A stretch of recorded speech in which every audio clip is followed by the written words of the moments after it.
Começa agora. Diário Econômico. Um oferecimento do Canal Rural. Uma análise das principais informações que impactam os mercados, a economia global e do Brasil. Apresentação Marco Caruso.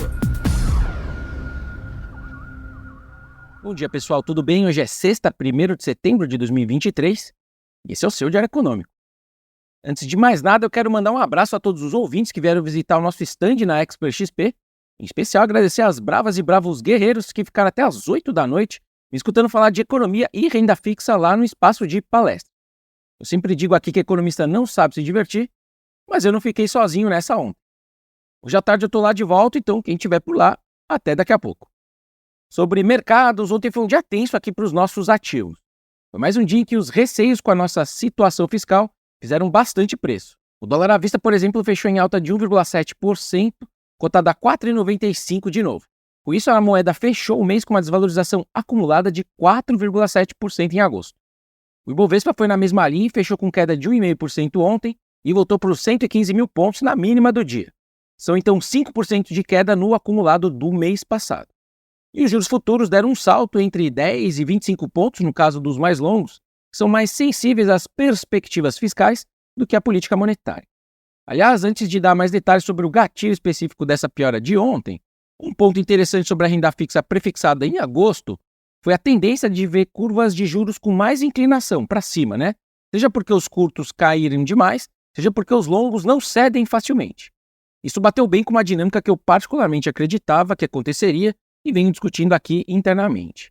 No mês, então, que largou com o Copom cortando o juro em 0,5 ponto percentual no comecinho de agosto, acima do que eu acreditava, nós vimos, tudo bem, os juros ali para começo de 24 cedendo bem, né, por conta do corte de juros, quase 20 pontos, mas a partir dos vencimentos de janeiro de 2025, a queda dos juros futuros foi quase nula, ou na verdade chegou a subir. Teve os mais longos ali subindo 30 pontos no final do mês.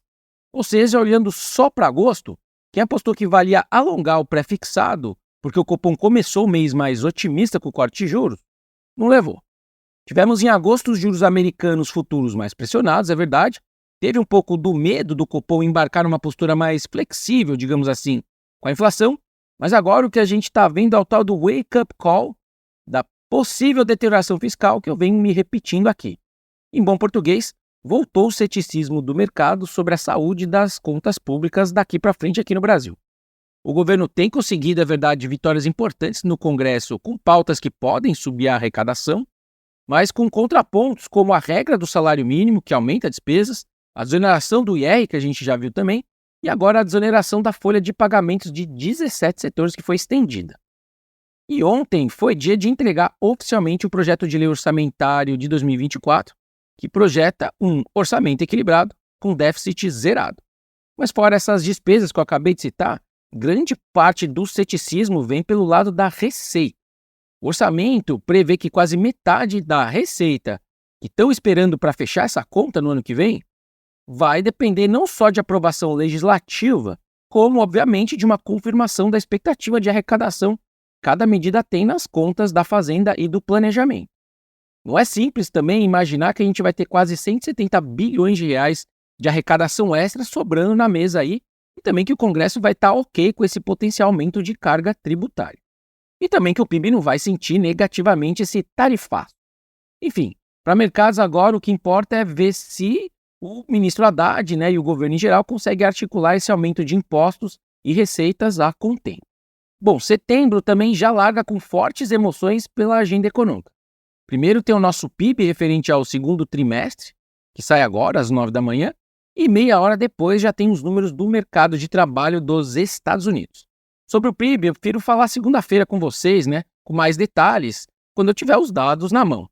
Sobre o desemprego americano, vamos ver se ele acompanha esses últimos dados, né, que a gente viu essa semana, que sinalizaram um certo esfriamento da economia, abrindo então espaço para, de fato, o Fed dar mais uma pausa nas altas de juros. Por hoje é isso, turma. Bom dia, bons negócios e sorte sempre. Você ouviu? Diário Econômico. Um oferecimento do Canal Rural. Uma análise das principais informações que impactam os mercados, A economia global e do Brasil. de segunda a sexta, às 6 da manhã, no Spotify e YouTube.